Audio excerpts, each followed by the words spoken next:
Last time we defined norms and we talked about topologies.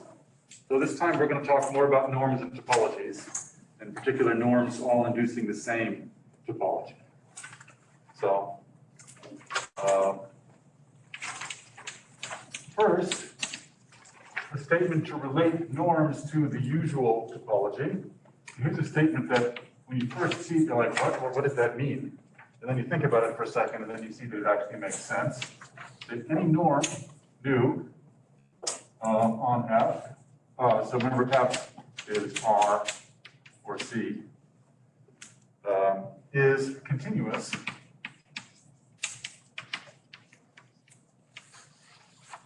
in the Euclidean metric.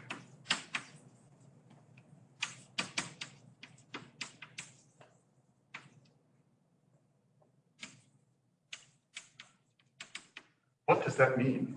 What does it mean for a norm to be continuous? You have to think about what a norm actually is. What is a norm? A norm is a function from what to what?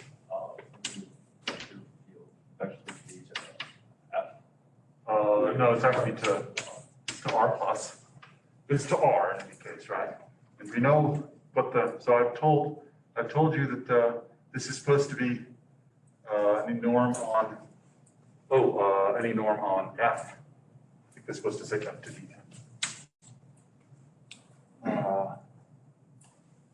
Yeah, this is not what I meant to say. So let's say Fn for F equals R or C. Let's make it that. Okay, now it makes sense because it's going to be a map from F to the N to R plus. This thing has the usual Euclidean metric on it, and this thing has the usual Euclidean metric on it, and it makes sense to say that this map is continuous. So, why should that be true? So, proof, this is the usual delta epsilon thing, right? So I could have phrased this in terms of topology. It means that it means that the inverse image of every open set is open. Raise your hand if you've seen that definition of continuous. So, we're going to use the delta epsilon right now anyway, but given epsilon positive, I need the delta so that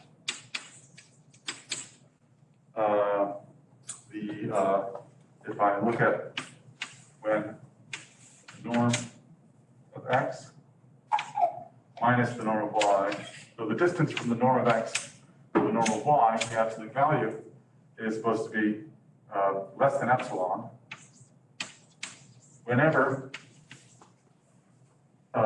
x is sufficiently close to y. Yeah, that's just the usual definition of continuity. What this really means is that the inverse image of this open set is open. So continuity really means that inverse images of open sets are open, or inverse images of closed sets are closed, since complements of open sets are closed sets. Okay, so how do you prove this? So subadditivity.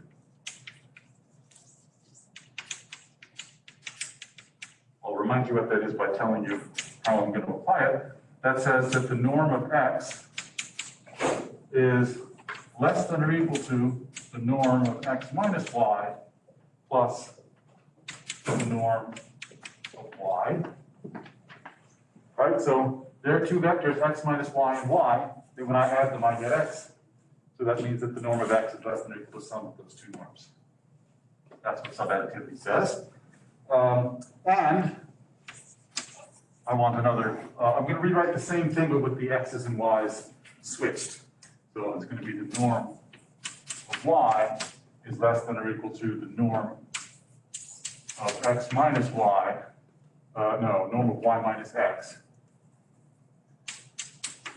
plus the norm of x. Why would I want to write down both of these things? It's because I want an absolute value statement. So this is going to be the same thing as saying that the norm of x minus the norm of y is less than or equal to the norm of x minus y. And this one is the same thing as saying that the norm of y minus the norm of x is less than or equal to the norm of, okay, now it says y minus x, but I'm going to change it to x minus y. Why can I do that? You can multiply by any scalar and it just adds the value of the scalar. That's right. So when I multiply whatever's inside by a scalar, I pull out the absolute value of that scalar. That's what the homogeneity condition says. So this is now going to be x minus y. And so these two things together say that this thing and its negative are both less than or equal to this thing. That means that the absolute value of this thing is less than or equal to that thing. That's all I wanted to conclude from this. So the absolute value of the norm of x minus the norm of y is less than or equal to the norm of x minus y. What is the norm of x minus y? That's going to be, it's the norm of, I want to write it as a sum from I equals 1 to n of xi minus yi times ei. That's just the definition of the basis E1 through En, right? And that's less than or equal to, by subadditivity again, that's less than or equal to the sum from I equals 1 to n of the absolute value of xi minus yi times the norm of ei. I suppose that uses subadditivity and homogeneity. I use the homogeneity to pull out the xi minus yi absolute value, right? But I can break up the sum, so I can put the sum outside, and I get a less than or equal to, but then I get the norm of this scalar times ei.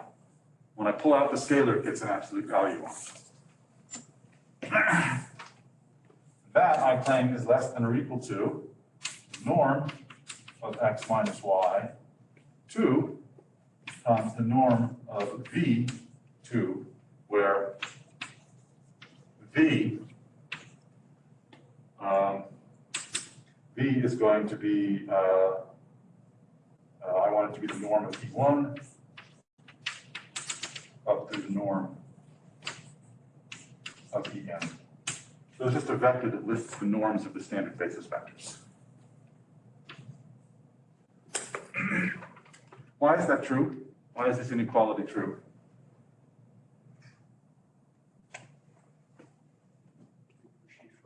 This is Cauchy-Schwarz.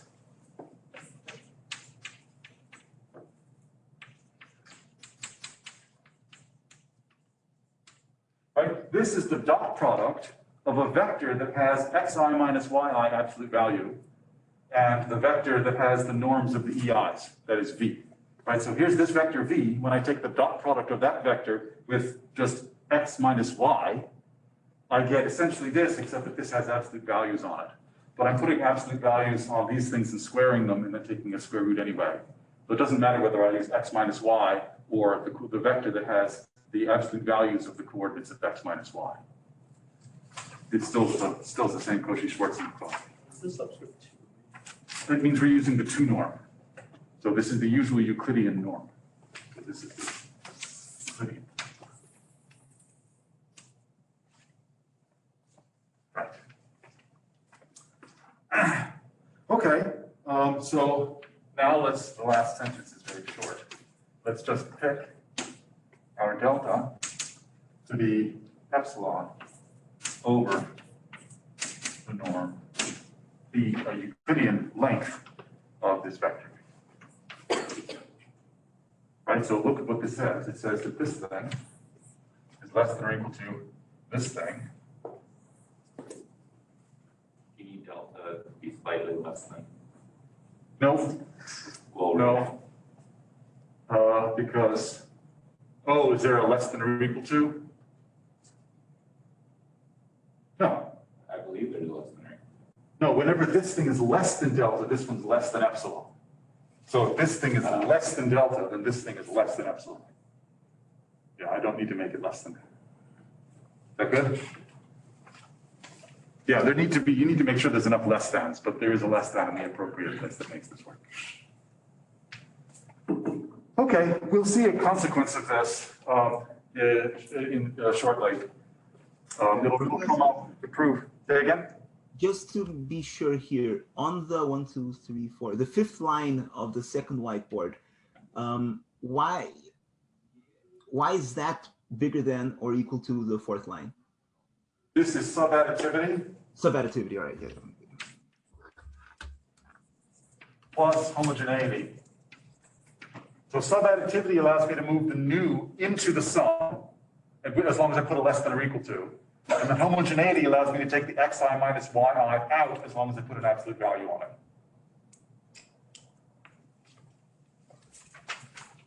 Okay. I have a question also. Yes. Doesn't any norm, wouldn't that induce metric? That's like not necessarily metric. Yes. So the question is, wouldn't every norm induce a metric? Yes, every norm induces a metric. But what I'm saying, and this is a prelude to something that you're sort of getting at, that the metrics aren't all that different. At the very least, the Euclidean metric is continuous with respect to the other metric, whatever that might mean. Okay. Right? So somehow the norms, they're all kind of in essence doing the same thing when it comes to the metric. They're not that far off. At least the closed sets and open sets are the same. That's the theorem that we're getting to. Yeah. But first, let's just do it for the Euclidean one. Further questions? These are good questions. Okay.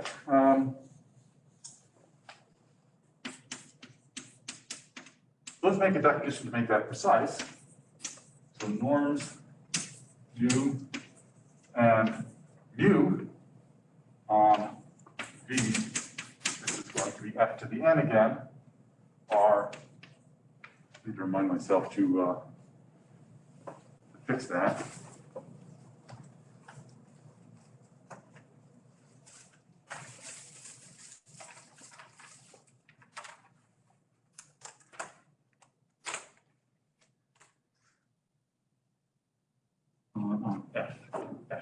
F to the n. Okay. They are called topologically equivalent. We often leave off the word topologically, but it's important to remember that that's the kind of equivalent that we're talking about. And that's written nu is equivalent to mu like this.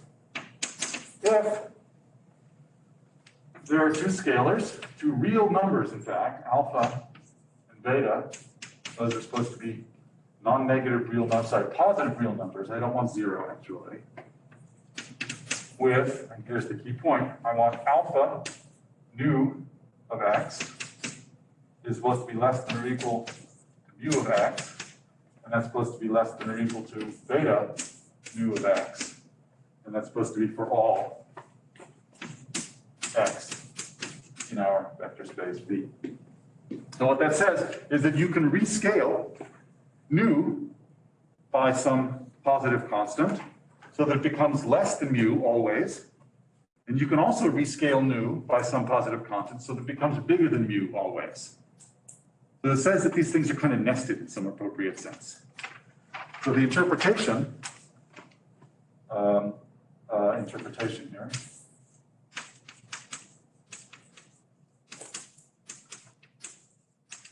The interpretation is that when I have nu equivalent to mu, then that's the same thing as saying that the ball of radius epsilon over beta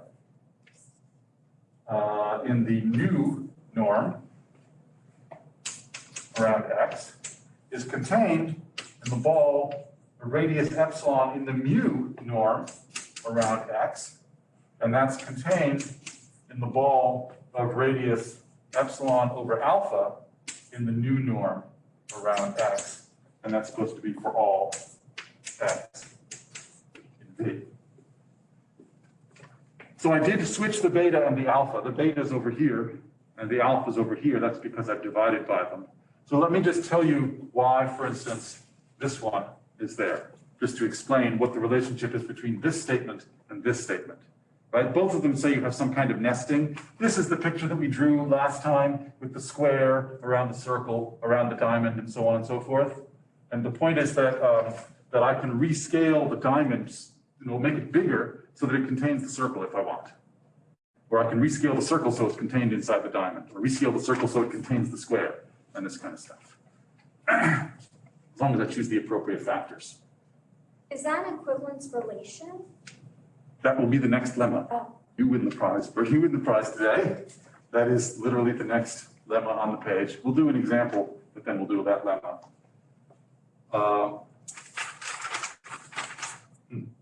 Yellow chalk. So why is this? So if I look at alpha times nu of x minus y, that's less than or equal to mu of x minus y. And if that's less than epsilon, then that implies that nu of x minus y, I hope I fit this, is less than epsilon over alpha. It's probably too small, you can see that. But, so what's the point here? What does this say? Think about the ball of radius epsilon around x. The ball of radius epsilon around x, the new ball around x, the mu ball around x of radius epsilon. This says that y is within epsilon of x in the mu norm, right? It says that y is within epsilon of x. So that's y is in b epsilon mu of x. Okay, what does this one say? This one says that y is in b epsilon over alpha nu of x. It's just that in order to get from the norm itself to the ball, you just have to divide by alpha. That's what this one says. That's what this one says. Yeah, and the implication is still there.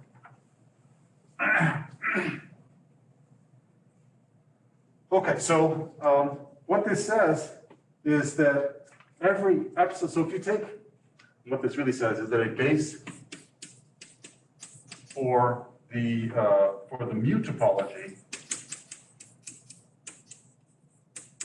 is a base for the nu topology. That's the interpretation that you're supposed to have from this. What does that mean? It means that as soon as you contain an epsilon ball, so what does it mean for a set to be open in the mu topology? A set is open in the mu topology if every point, right?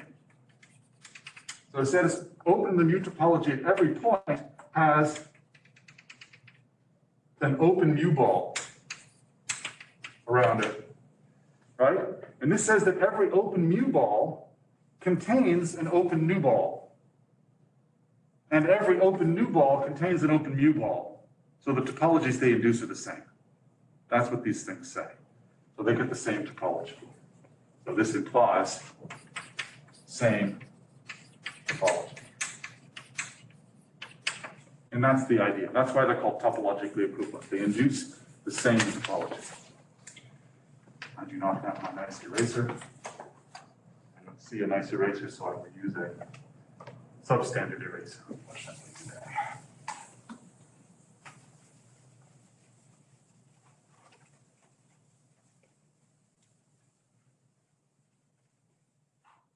What makes an eraser nice is that it's easy for me to use and it erases completely. So this one, I can still read what's written there. And it was also a lot harder to do. You get a lot of shoulder exercise this way.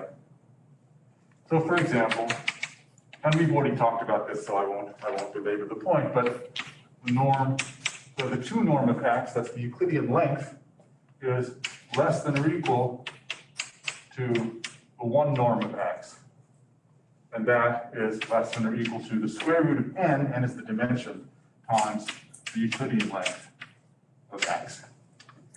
Right, so that just says that if I rescale the diamond, no, if I rescale the circle, so the circle's already contained inside of the wrong way around. If you remember, I have to switch them. So this says that this inequality here says that the diamond is contained inside of the circle. And this says that 1 over root n times the circle is contained in the diamond.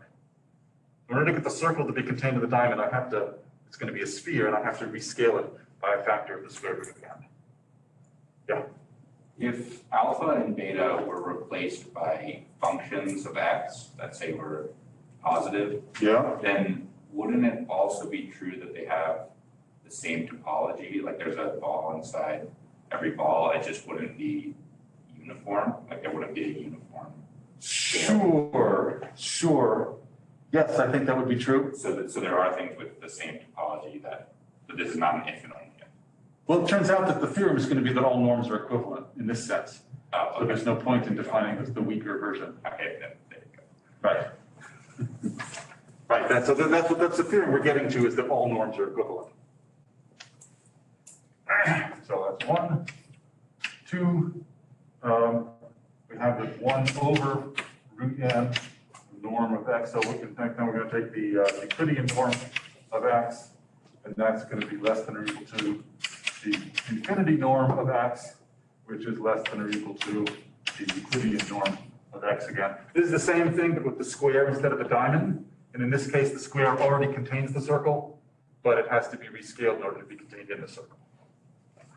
And 3, the infinity norm is less than or equal to the 1 norm is less than or equal to n times the infinity norm. These are exercises which I won't do, and I didn't assign them. They're elementary, and you can just do them if you're interested.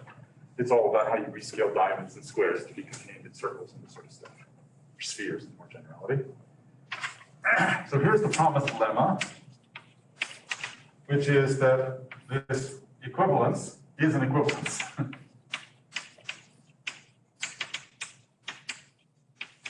It's an equivalence relation.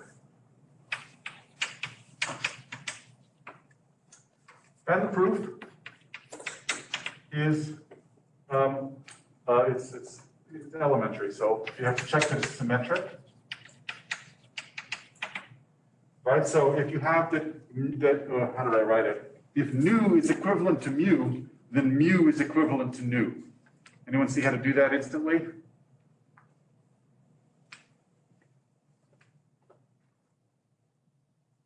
How do I make this relation to put a nu in the middle and the mu's on the outsides?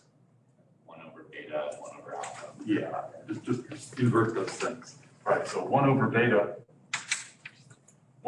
times mu of x is going to be less than or equal to nu of x, which is less than or equal to 1 over alpha mu of x.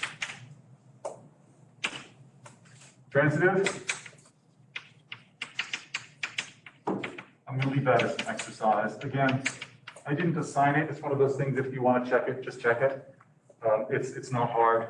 It follows from the fact that we've got containments all over the place, and we've got scalars that we can multiply or add.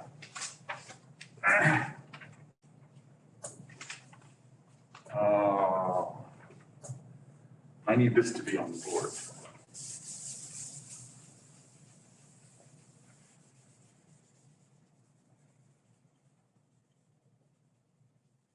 Okay. I need the reason for it to be on the board. But let's just protect that for a little while because I'll need it. Let's see, how about reflexive? That's even more fun. How do I prove that this relation is reflexive? Well, that means that nu is related to nu. How would you summarize that in the shortest possible way? Take 1. Yep, alpha equals beta equals 1, and that's it. This is not hard to check. It is true, and it is correct, and we need it, but not hard to check. So, fortunately, the statements around here are very short, and it says that if mu and nu are norms on f to the n, then, in fact, nu is topologically equivalent. That's the statement of the theorem. So we don't need the more refined notion of equivalence where we're allowed to take a different scalar at different points of the vector space. We don't need it. So let's try to prove this. So the lemma says that it's an equivalence relation, right? We have an equivalence relation, so we only need to check that everything is equivalent to the usual 2 norm, the Euclidean norm, right? Because it's transitive. So if we want things to be equivalent to each other, we just say both are equivalent to this one, so they're equivalent to each other. Done.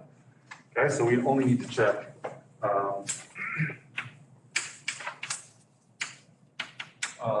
we need to only check the case where we're looking at the usual Euclidean 2 norm.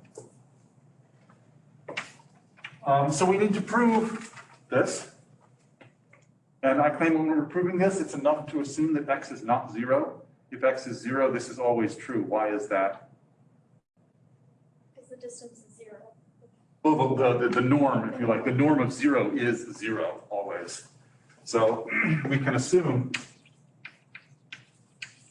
that x is not 0. Okay, so now let's call this thing star. Hey, perfect. It actually appears in the proof at the right place. So we're going to take this equation. So with, let's take y equals 0 and mu instead of nu.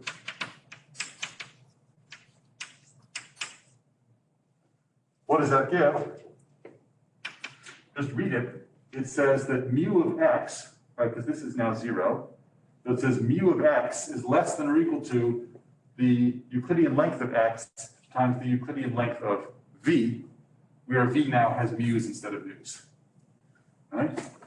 So this says that mu of x is less than or equal to the length of x times the length of v.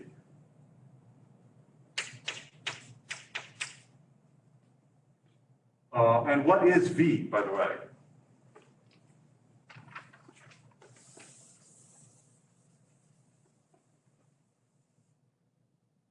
What is v in this case? That's what v is in the general case. 1, 1, 1, 1. Just 1, 1, 1, 1, 1.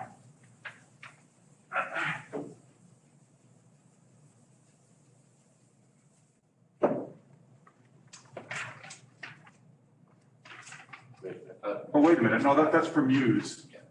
Yeah, it's not 1, 1, 1, 1, 1. That's wrong in the notes.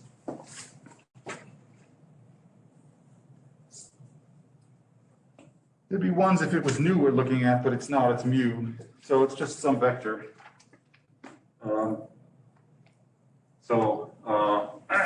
This is for v being mu of E1 up through mu of En. And let's just take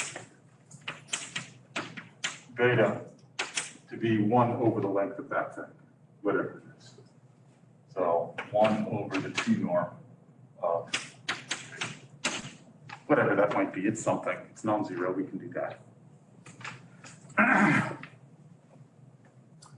So now we need to figure out what alpha is, right? So we figured out what beta is. Now we need an alpha. So let's set, this is more interesting, alpha to be the minimum of the norm of x such that x lies in the unit sphere. So what we're doing is we're looking at the usual unit sphere. That's the set of points where they're usually Euclidean length is 1. And we're going to look at the norms of all these things and take the one of smallest length, smallest mu length, right? Smallest mu norm.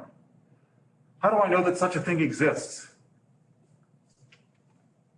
That's going to be the issue.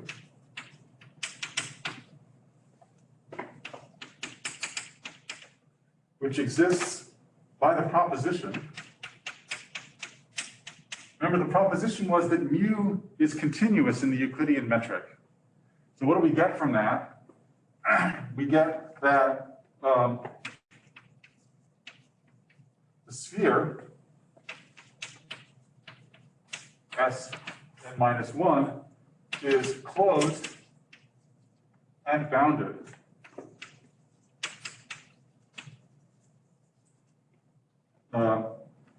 In other words, the sphere is compact. This is one of those arguments that if this is the first time you're seeing it, then, well, it has to be a first time. But there's the statement that a continuous function on a compact set achieves its minimum. You've seen this in calculus. You might have seen this in multivariable calculus. I'm not sure whether you did it, sort of how precisely you did it, but you did it in one variable calculus when you used the endpoint tests and various things. Yeah, so if you have a closed interval and a continuous function on it, then it achieves its minimum somewhere. And the analog of that in more dimensions is that that any continuous function on a closed bounded set achieves its minimum somewhere. So here we have a continuous function, and the point about the proposition is that this function mu is continuous. That's the point of the proposition, is this is a continuous function in the usual Euclidean topology. And so it achieves its minimum somewhere on the sphere. So that exists. And then we can just take mu of x. What is that? That's going to be mu of the length of x times the length of x over, sorry, x over the length of x. Remember, we assumed that x is not 0, so I can do this. What this says is that every vector is a unit vector times the length, which we knew, of course. This is nothing shocking. And what is that? That's going to be the length of x times mu applied to this unit vector. And that is greater than or equal to alpha times the 2 norm of x. Oh, I bet it's the alpha. And that's all we need. Fair enough? Okay, that's all I wanted to say about norms and topological equivalence. Are there questions about this? So the picture you should have is that you can throw in, well, nearly any convex set. We'll do convexity shortly. Not quite any, but yeah, thanks. Should beta be 1 over the norm, or should it just be the norm? Oh, God, you're making me think now. Let's see. So I want, what do I want? I want nu of x. So let's see now. This is mu of x less than or equal to nu of x times this thing. But I want, oh no, it should just be this thing. Right, because the side that we're looking at is this one. It's mu is less than or equal to beta times, this is beta right here. Right. Yeah, good. So what's our beta equal to in the proof? Because you erased the 1 over. It's, yes, it's just sort of make it equal to this thing. What we need, I mean, the inequality we're looking at, as Frank points out, is just written right here. It says that mu of x is less than or equal to beta times the Euclidean length of x. So beta has to be this thing. Fair enough? Eric, is that enough? Yeah, good, okay. First, I have a question. Yeah. So, like at the beginning, you said in the proposition, you said the norm is continuous in the Euclidean metric. Yes. And now you prove that the norms are all the norms are equivalent. So, can I say that the norm is continuous in other like topological sets? Yes. Okay.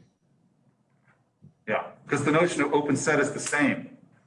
Okay. So the point is that the norm is, so every norm is continuous, yeah, in the Euclidean metric, but the note, so remember, continuous means that the inverse image of an open set is open.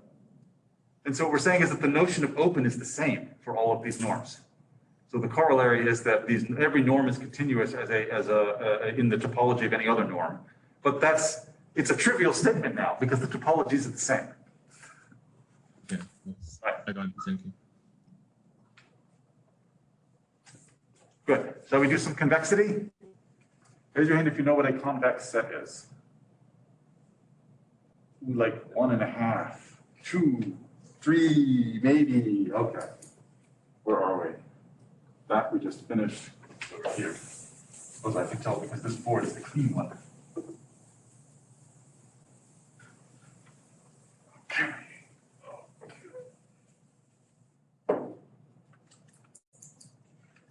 Next.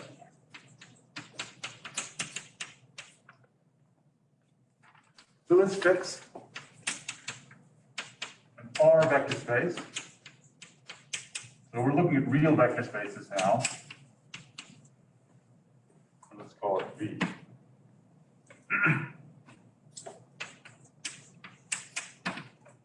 Definition, I want X inside of V we call convex if whenever you give me a pair of points inside of X in the line segment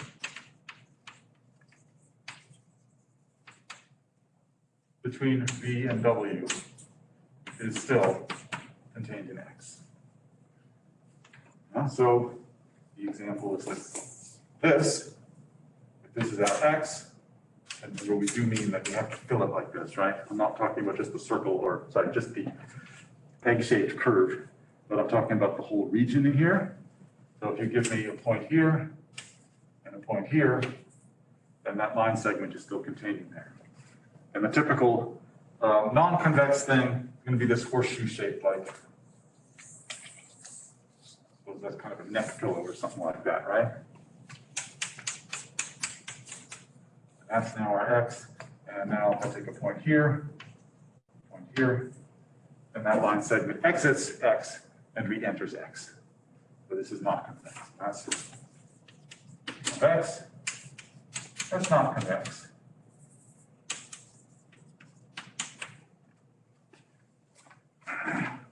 Yeah, how do you write down the line segment from V to W? This is something I could give fairly near the beginning of Math 221. How do you express it? Sort of lots of ways. Right, so this is, okay. Structural weakness in the chart. VW, that's going to be alpha V plus 1 minus alpha times W, such that alpha lies in the interval from 0 to 1. There's a way to rewrite that. This could also be written as alpha V plus beta W, such that alpha plus beta equals 1, but I also need to specify that alpha and beta are both non-negative. Right? That's just saying that alpha plus beta is 1 if and only if beta is 1 minus alpha. Not saying anything interesting there. Okay. So how do you think of this? You can think of this as all weighted averages of V and W. Right? This would be the average of V and W if alpha and beta were both 1/2. But I'm allowing myself to take 1/3 of alpha and 2/3 of beta. 1/3 of V and 2/3 of W. Or 1/4 of W and 3/4 of V or something like that. And that gives me a straight line segment. And that's something we should check. Actually, let's check it now. Another way to write this. So I'm taking this one and I'm going to gather the alphas into one piece. So what I'm getting here now is W, and then it's going to be plus alpha times V minus W, such that alpha is in the interval from 0 to 1. And this one rewrites it as a parameterized line segment from W to V. Right, so I've got W here, and I've got V over here, and I've got this vector over here. Let's see now, V minus W. V minus W is the one that when you add it to W, you get V. So that's this. Right, so that's the vector V minus W. So if I take alpha times that and I add it to W, then I'm getting this one over here. Yeah? Right. Parameterized line segment from B to W.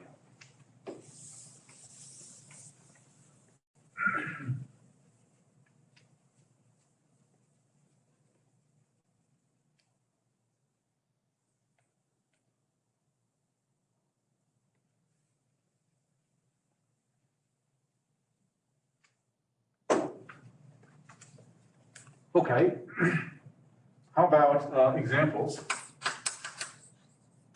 How about any interval inside of R?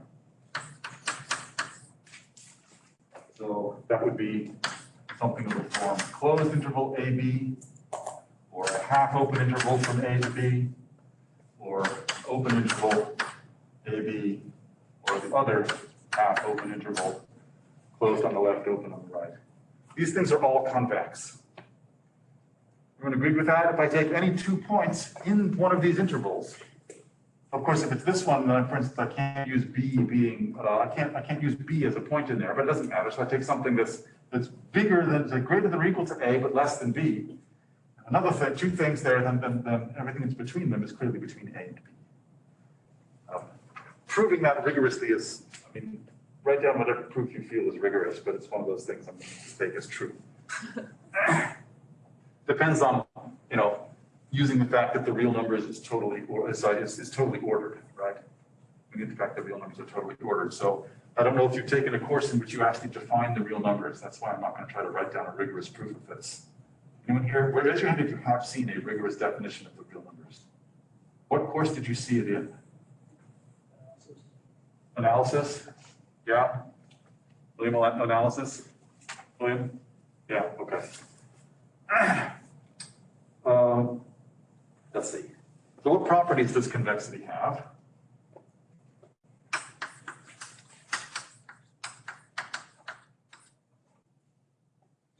Okay, so first of all, if I have a linear map, phi, from B to W, so homomorphism,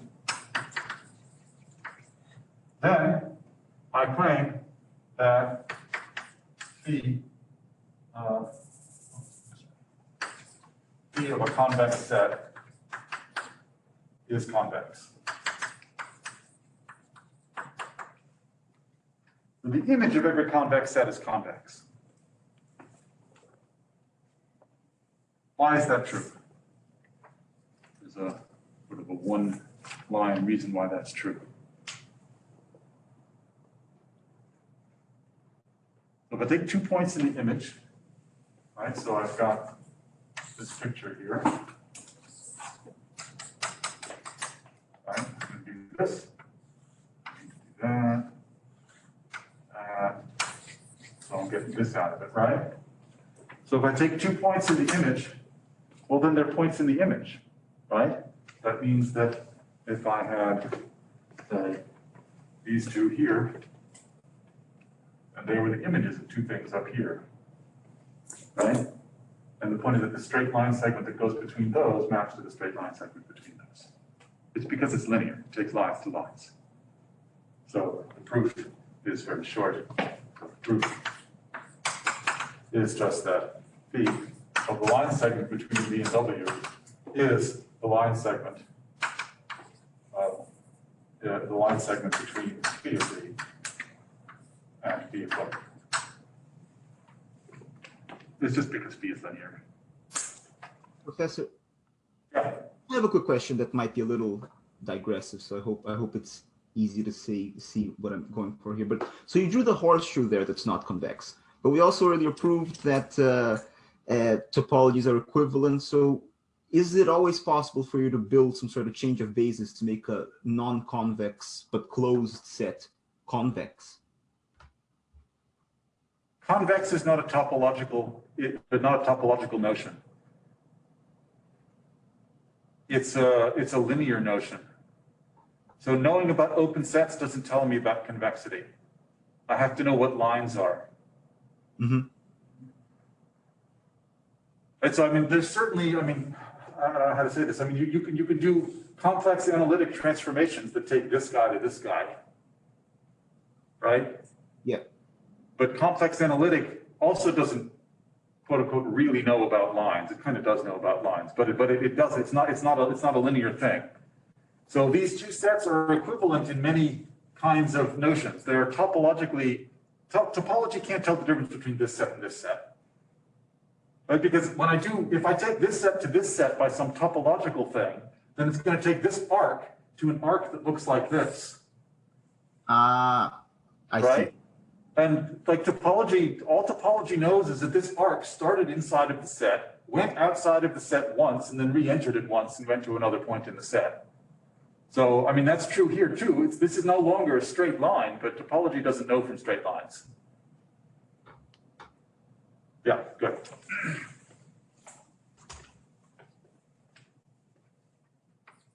Okay, same thing. If I have a linear transformation, then I claim that, I'll just rewrite it. Phi inverse of convex set is convex. So the pre-image of a convex set is convex. What's the proof?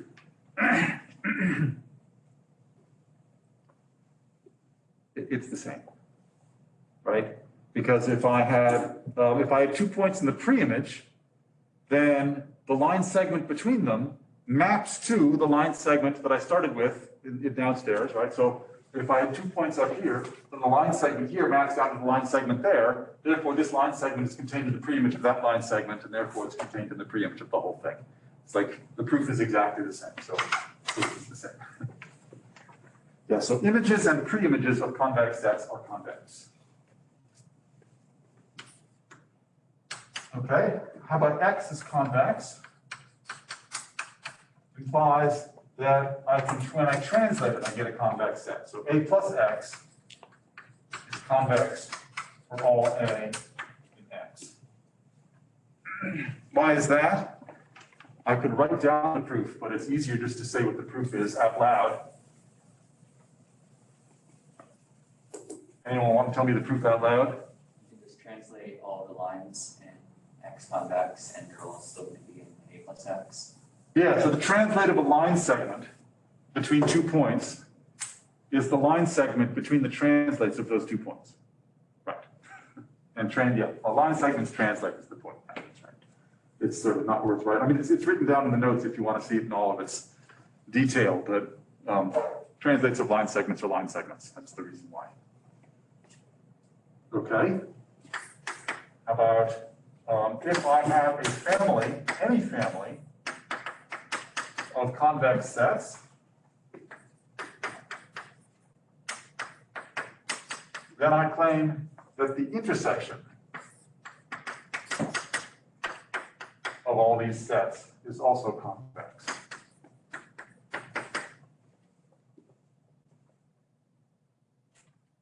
Intersection of convex sets is convex. Why is that? It's really just looking at the definition, right? Because if you give me, you give me 2 points, in order for 2 points to be in this intersection, they have to be in all of these things. Then the line segment between them, right? There's only one line segment between them. That line segment lies in all of these sets. Again, you can write down that proof if you want, but it's really just understanding what is the intersection. The intersection is the stuff that's in all of them. So everything that's happening is happening in all of them, including taking the line segment between 2 points. Okay. And now let's represent a corollary, I suppose. Because now we're going to start using these properties, 1 through 4, to derive more properties. Right? So I claim that every affine subspace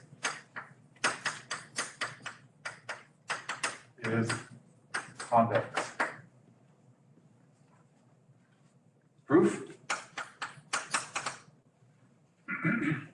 Claim it will fit in this line, in the space over here.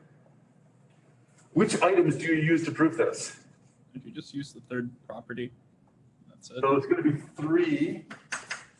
So what's the third one? The third one is that if you have a convex set, that means translative convex set is convex. That's right. So if we know that subspaces are convex, then we know that affine subspaces are convex. How do I know that subspaces are convex?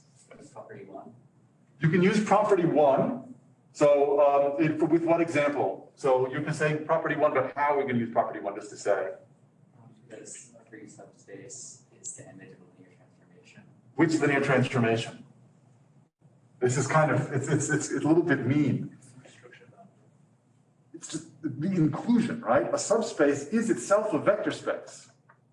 And as a vector space, so you need the fact that the entire vector space is convex, which is obvious, right? Every line segment is contained in the vector space. Yes, that's true.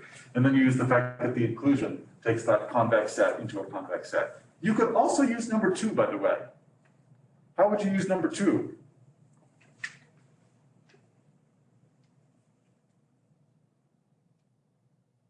You remember you're trying to prove that a subspace, every subspace is convex. So I claim that the origin, a single point, is convex, and then you use the quotient modulo the subspace. It's the pre-image of 0. Yeah, so you could use 1 here, or you could use 2 here. It doesn't matter which. It doesn't matter. One is yeah. One is the sort of is the sort of most intuitive way to do it. The inclusion of a subspace makes every subspace convex. Okay, how about 6? Every open half space, and I'm going to write that as H plus, and that's going to be X in V, such that L of X is, let's say, greater than C.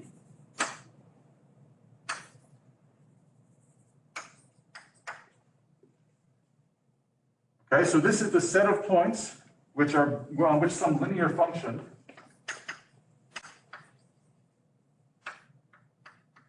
for some linear function L, V star, and C, a real number.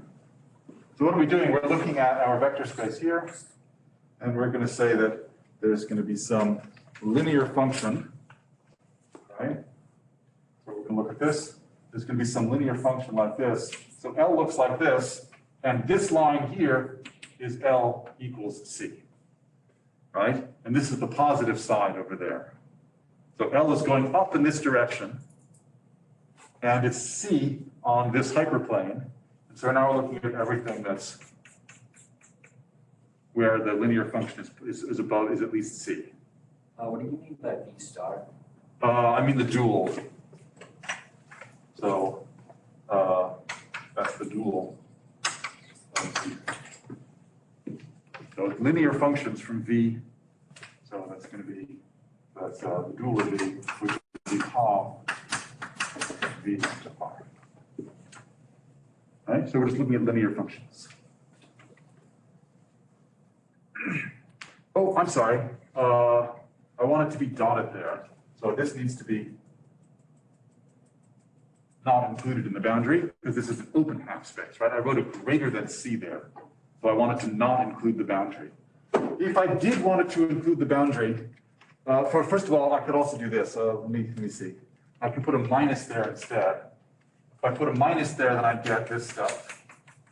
And I'd have to put a less than, right? And if I wanted a closed half space, what other color am I supposed to use? I forgot which color is visible. I think I only have one yellow. Yes, I do only have one yellow.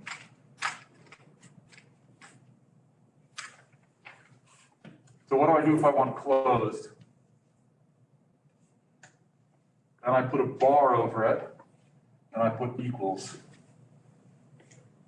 in those places, right? And then I include the boundary, hyperplane on the boundary. Everyone okay with that? Sometimes for the open case, so for open half space, so sometimes we'll write H circle plus to emphasize the open. If I want to really make the distinction between closed and open, I'll use a bar for one and an O for another, just so that you don't have to remember that the one without any symbol on it is the open one. Okay. what's the proof?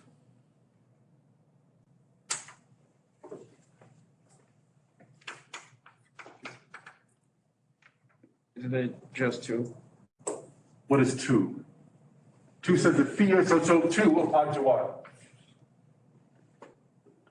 To the linear map L. Yeah.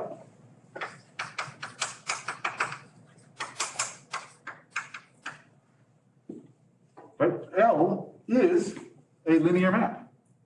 And we're taking the pre-image of a ray. Oh, I forgot to say that. Here in this thing, so A or B equal infinity is allowed. So that's A here or B there. You're allowed to let those be, you're allowed to let those be infinite. Fair enough, or actually, we're here. That would be the whole real line. Fair enough? So the pre-image of array is a half space. That's exactly what this picture is telling you, right? Let's see. How about another example?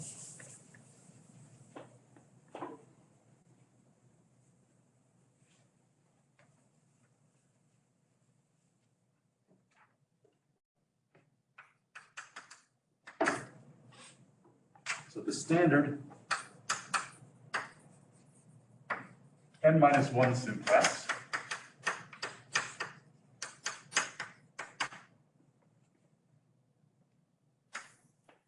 that's going to be, I'm going to use the letter sigma for the time being.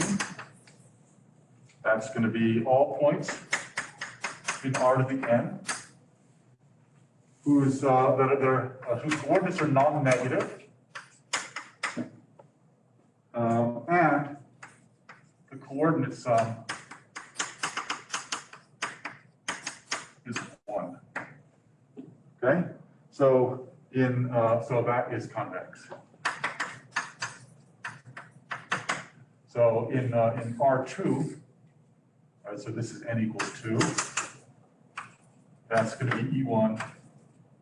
That's going to be E2, and that will be sigma. Okay, it's a set of points where non-negative coordinates, so you're in this quadrant, and you're supposed to have coordinate sum equal to 1. That's this line. Okay, what would it look like in R3? So this is, say it again.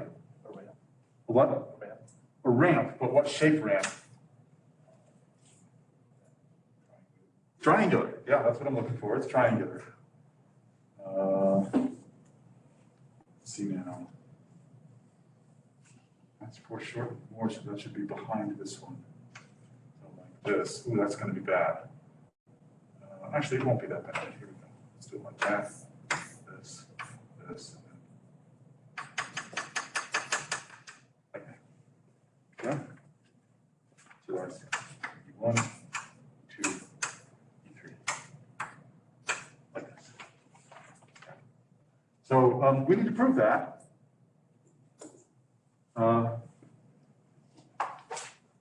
Why is that?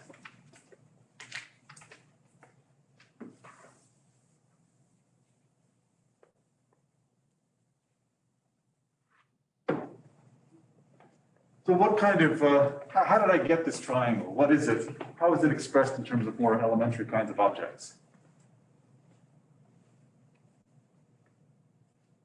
Is it the section of 3 half planes? So it's an intersection of 3 half planes and something, right? So this triangle sits in what? Where does this triangle sit? It sits in an affine subspace, right? You'd like to say it's the intersection of this affine subspace with these 3 half planes? Yeah, let's do that, and let's try to use the previous items. So proof. So Rn plus, that's going to be x in Rn such that xi is greater than or equal to 0 for all I. I mean, you can tell this by the description, right? It's saying the simplex is these conditions, all the xi's are positive, and this condition lies in an affine subspace. So by definition, it's the intersection of this affine subspace with whatever this thing might be. right? But this thing is an intersection of a bunch of half spaces, so it's convex. That's the idea. So that is so that's equal to the intersection from I equals 1 to n of, if you like, EI star of x is greater than or equal to 0, right? Or EI star, that's the dual basis vector. It's the one that says take the ith coordinate. This set is the set of points where the ith coordinate is non-negative. That's a half space. So this thing is convex by, let's see now, it's convex by, what do we need? So the intersection of convex sets is convex, and every half space is convex. So this is going to be 6 and 4. Okay. And we have that x in Rn such that x1 coordinate sum is 1. That's convex. Is convex by number 5. Number 5 is the one that says that every affine subspace is convex. And now we have to use number 4 again.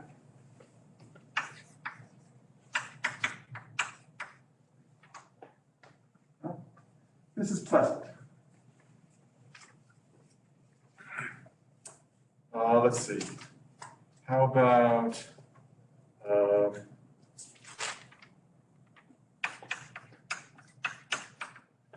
if we have a bunch of points inside of our real vector space V. Nothing, by the way, says that this real vector space has finite dimension. And in general, here and in homework and that sort of thing, vector spaces need not have finite dimension. So you should assume nothing about your vector space unless it's said. So in particular, don't assume your vector space has finite dimension unless there's a hypothesis that specifically needs it. If you require it in your proof, then say so. And say, here's a proof for finite dimension, but I don't know how to make it work for infinite dimension. That's fine. Maybe you find an error if it's actually not true for infinite dimension. And if that's the case, then say so. But most of the time, when something is stated without reference to the dimension, it probably doesn't need the dimension to be finite.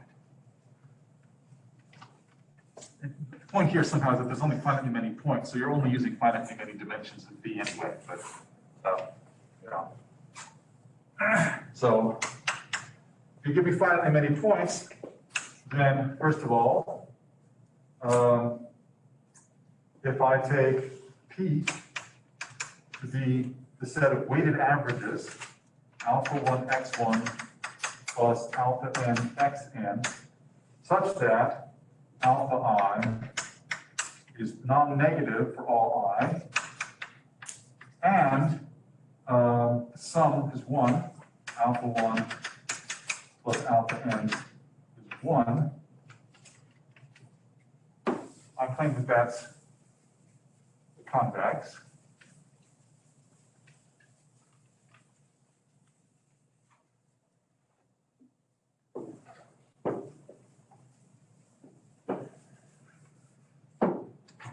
Okay, let's see, that is convex.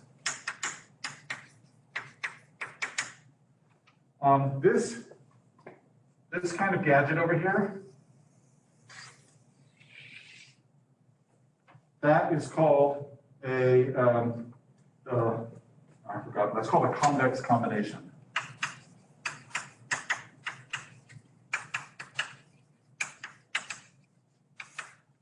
It's a convex combination of x1 through xn. For this reason, right? This is convex, so it says that all convex combinations of x1 through xn, the set of all those is convex. Hence, convex combinations. So they are linear combinations where the coefficients are non-negative and sum to 1. So let's see. Okay, and now 8. I claim that P contains, so I want P, so I mean X contains P whenever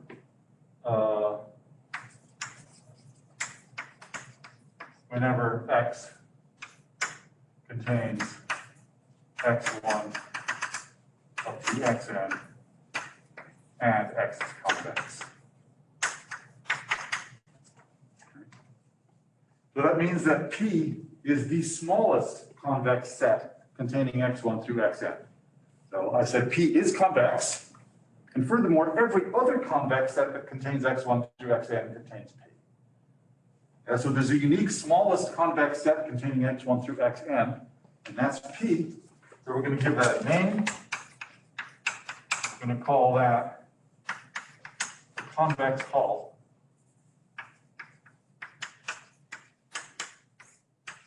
Is this a different P from 7, just to clarify? No, this is the P. So that's P, Yes. and this is a proposition. Proposition says P is this, that's convex, and X contains P whenever X is convex and contains X1 through X. Yeah. So P here, this P is the same as the P in there. And P is called the convex hull. It's called conv of X1 up to Xn. Let's write it this way. The convex hull of the set consisting of X1 through Xn. And that convex hull is a polytope. It's called a polytope because this set here is finite. So give me an example. It's already drawn on the board. It's like that, you know, when you have the U-shaped thing, I guess, and you had that like, line between those points. It's like you have to fill in. Yeah. Actually, so you want me to draw the U? So here's the U-shaped thing. I don't know if you guys online can see it. People in the class can probably see it. I can retrace it here. Right, so that's not convex, right? But if I now sort of soup up by sort of taking this line over here and then doing that, then that would now be convex. This is not part of this definition. Why not? Yeah, because this thing is not finite. Now, we will eventually define the convex hull, and this will be the convex hull, right? It will be. But for the moment, this is not an example of that definition. This is not a polytope.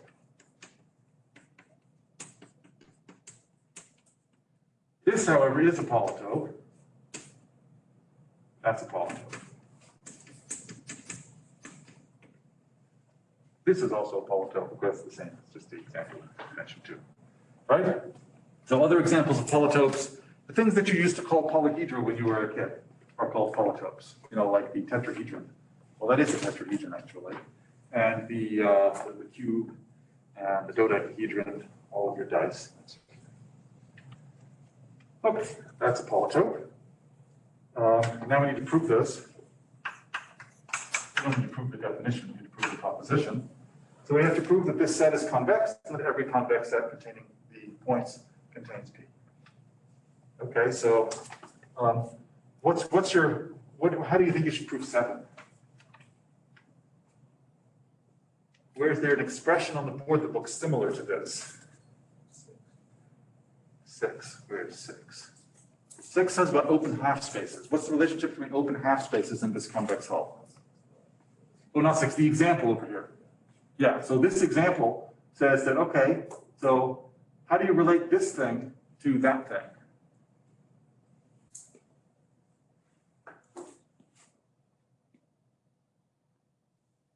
What's the relationship between a simplex and this set of convex combinations?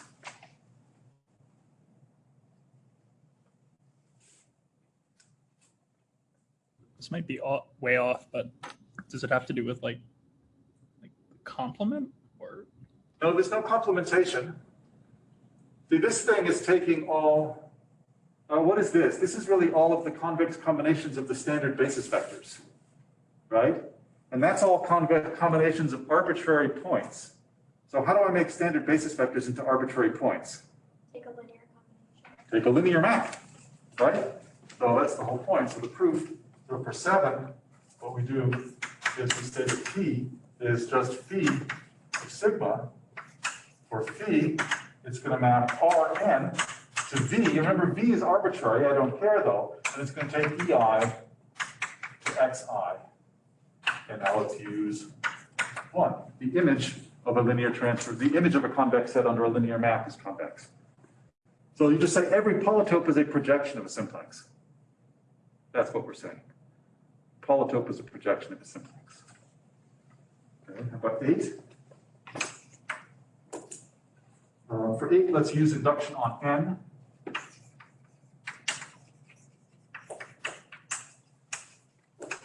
N is the number of points. It's not the dimension of V, it's just the number of points that we're using.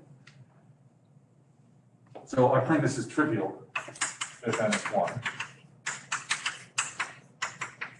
When N is equal to 1, what are we trying to say here? It's saying that a point is convex, and every convex set that contains the point contains the point. Okay, fair enough. I claim that's really the meaning of the word trivial. It's a tautology. Okay, so how about when N is at least 2? So what we need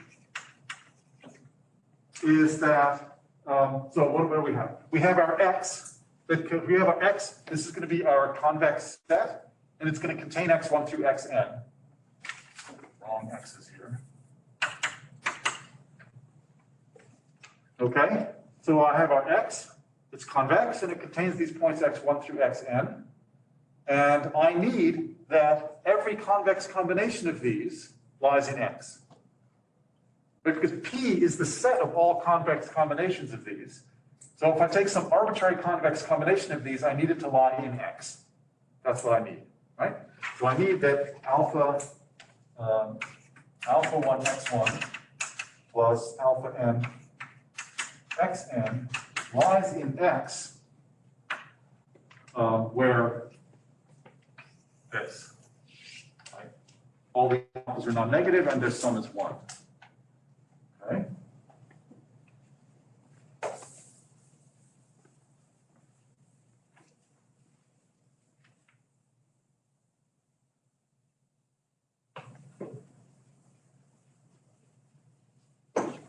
So this is a nice little trick.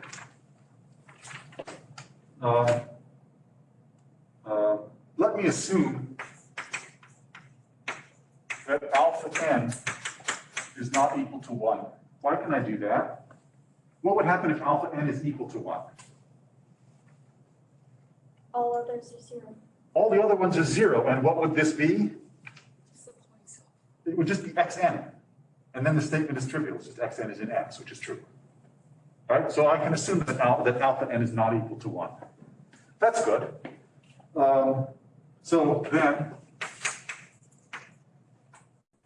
alpha 1 x1 plus alpha n xn can be rewritten as alpha times, and then I'm going to write beta 1 x1 plus beta n minus 1 xn minus 1 plus 1 minus alpha times xn, and that's going to be for alpha, and you can figure out what alpha has to be at this point. What is alpha?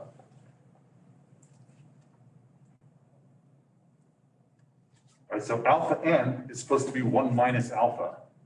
So that means that alpha is 1 minus alpha n. And the point is that that's not 0.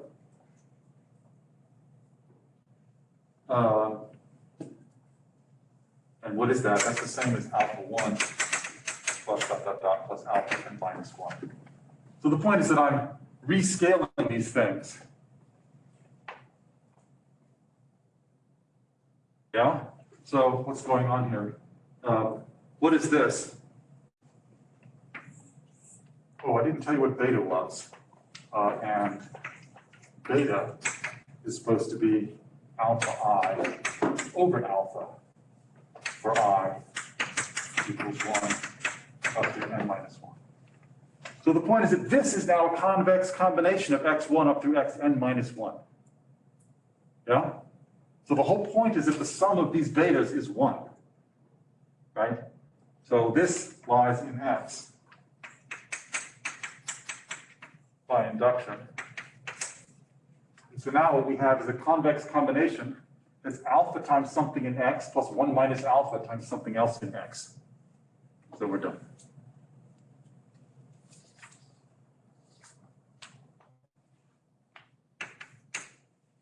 There's nothing else to do. Right? The picture is that you're taking the convex hull of, let's say, these 3 points. You're doing it like, like this. You're taking up all convex combinations of these guys. And then you're saying, let's throw in an additional point. Here's our additional point. And now we're going to take the convex combinations of this guy with all of the other stuff. And it looks like this. Okay. So we'll continue next time with more convexity. Some more examples, and then we'll talk about separating hyperplanes, and we'll talk about support hyperplanes and these kinds of things.